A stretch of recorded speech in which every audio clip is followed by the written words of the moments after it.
Hello. So today, I want to lay the groundwork for other things that I'm going to talk about. It's literally the groundwork of all my philosophical, political, artistic, educational ambition. Everything is rooted in one simple idea. That we're all human beings. That we should treat each other like human beings. That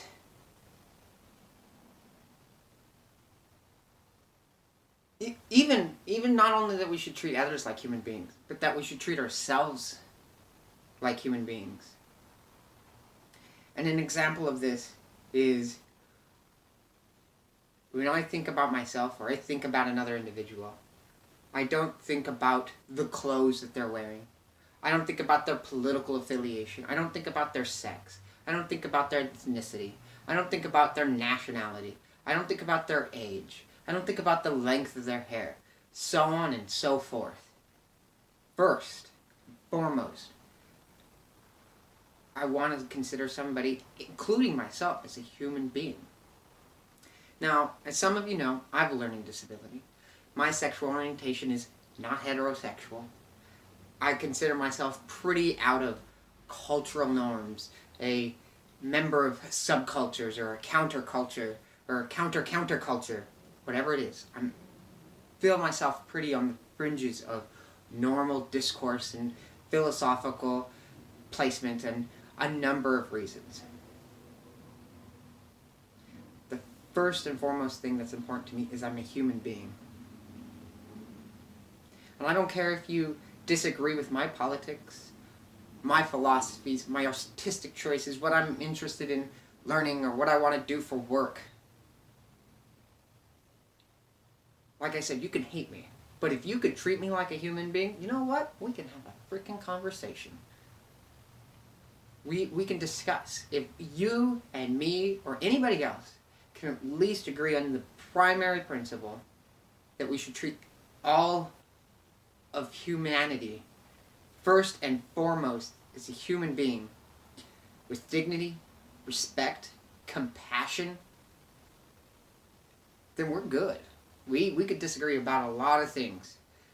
And even things that are even as just, if it are almost as important to me as that idea of treating each other like humans, as the non-aggression principle or pacifism. Like, we can, I feel I can be like, I could see your point on that. Maybe violence is okay in this situation. Maybe it's not. We can discuss that. The very basic condition that you and I must have an agreement on, that everybody, you, me, the people we're talking about, must be treated like human beings. I don't care if you're Democrat, Republican, Libertarian, Green, European, Asian, African, American, whatever it is. First and foremost, a human being. Shouldn't matter what we wear, what money we make, our religious or non-religious affiliations. None of that garbage should matter. First and foremost, if you can treat somebody else like a human being, then you're a step in the right direction in my book. Everything else is discussable. Everything else. The only thing that's not discussable is what groups of people should not be labeled as people. And to me, at the end of the day, that's the real core, fundamental belief of humanism. This is why I use certain labels myself. Or I may be X, Y, or Z. But first and foremost, when I talk to people, I'm a humanist. I'm not my sex. I'm not my political affiliation. I'm not my sexual orientation. I'm not an artist. I'm not a teacher. I'm a humanist, first and foremost.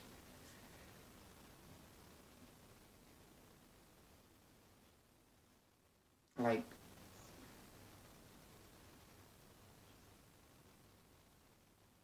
I think the important thing is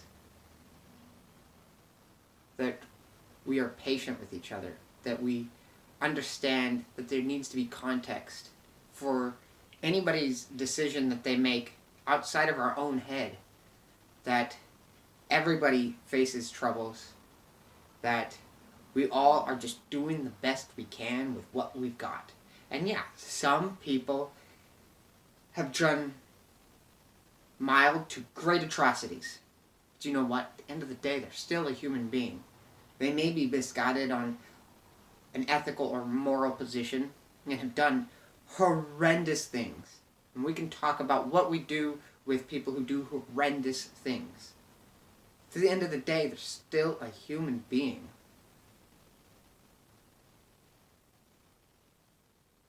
That should see some sense of sympathy, some sense of commonality.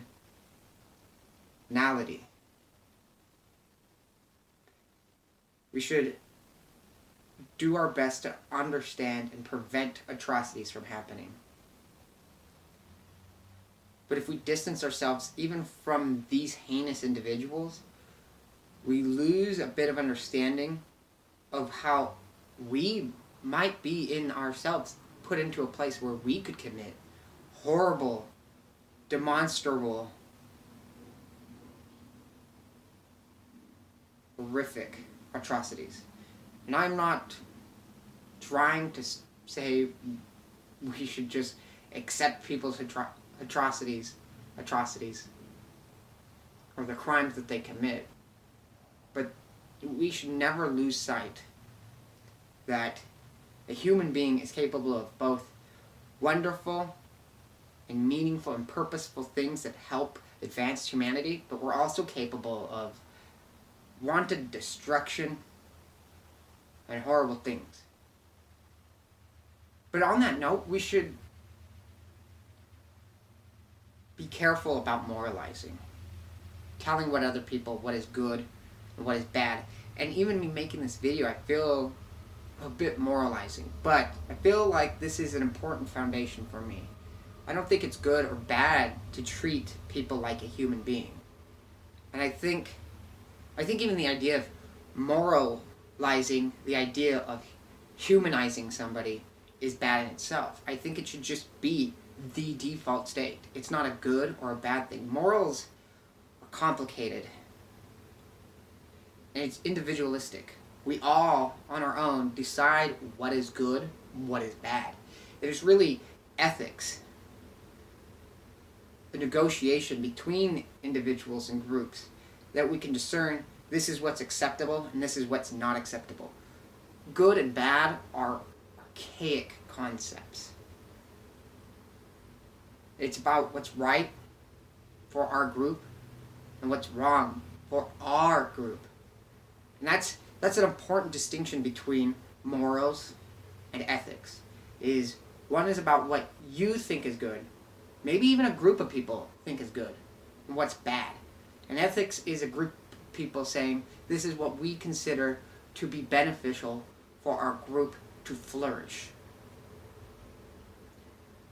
And to me, I think the stance of humanism, this specific stance that we should all be treated like humans, is an ethical stance. And I'll get more on that later. So much I can talk about it.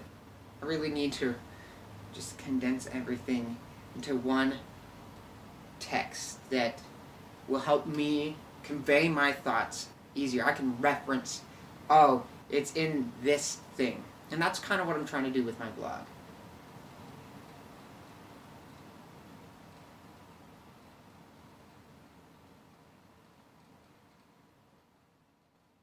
On other, less philosophical news, doing good on the film.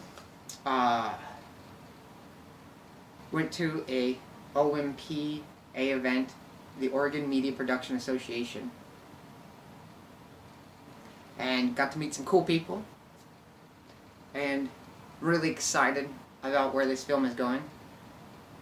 My hope is that it's a humanizing factor for people. That's what's really important for me. If I have a style in film, it's a humanistic quality that humanizes a group of people, especially those people who've been not always humanized. Like, that's an important thing about stories. And I think to me that filmmaking is to sociology, is engineering, is to physics. That artists are applied sociologists. That we are in the forefront of discussing cultural and societal and mores and morals and ethics and what's right, what's wrong. I guess that's ethics, I already said that. But